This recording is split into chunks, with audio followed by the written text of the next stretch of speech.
Could you tell us about the Jay Treaty of 1794 and what the border between British Canada and the United States meant for the Anishnaabe of Boating? Yeah. The Jay Treaty. Oh, that lovely document. The Jay Treaty essentially forced Great Britain out of the interior posts. They agreed that the posts, such as the one at Mackinac, the one at Detroit, and others, would actually be allowed to be turned over to the Americans. The British had occupied these posts since the end of the American Revolution for a variety of reasons, mainly because they were too afraid to abandon them, figuring we would kill them or declare war on them, as the Anishnaabe. So they held on to the posts, but an incident forced the British hand, and they agreed, once the Americans did a few things, to turn the posts over to them and pull back to the north shores of the to the north shores of the lakes. And within that document, between these two between the American power and this European power, they agreed that Indians could cross the border without being molested and free of imports.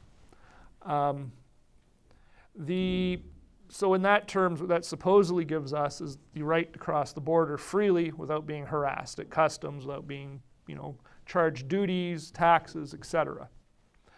Problem is the War of 1812 broke out, which sort of ended that treaty, because by custom, when you declare war, all your treaties beforehand become invalid. The end of that war in 1814, supposedly the treaty was reactivated, because the treaty in 1814 between Britain and the States said everything gets restored to the way it was before the war.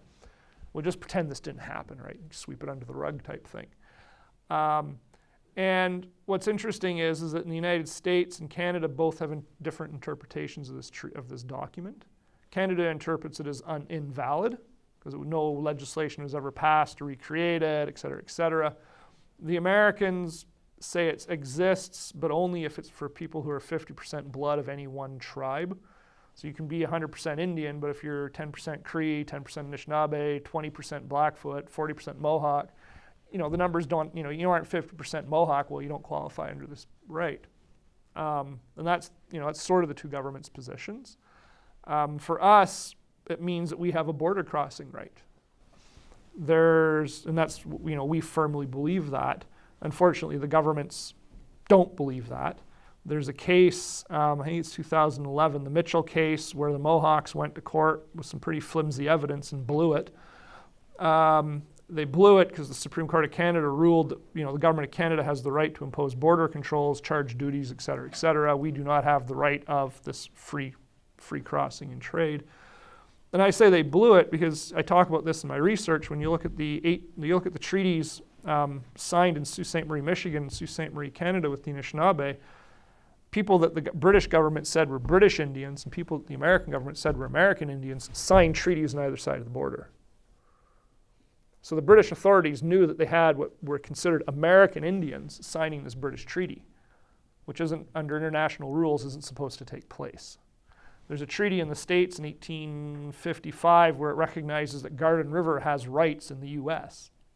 Conveniently not mentioning Garden Rivers in British North America, it just kind of says that we have rights in the United States.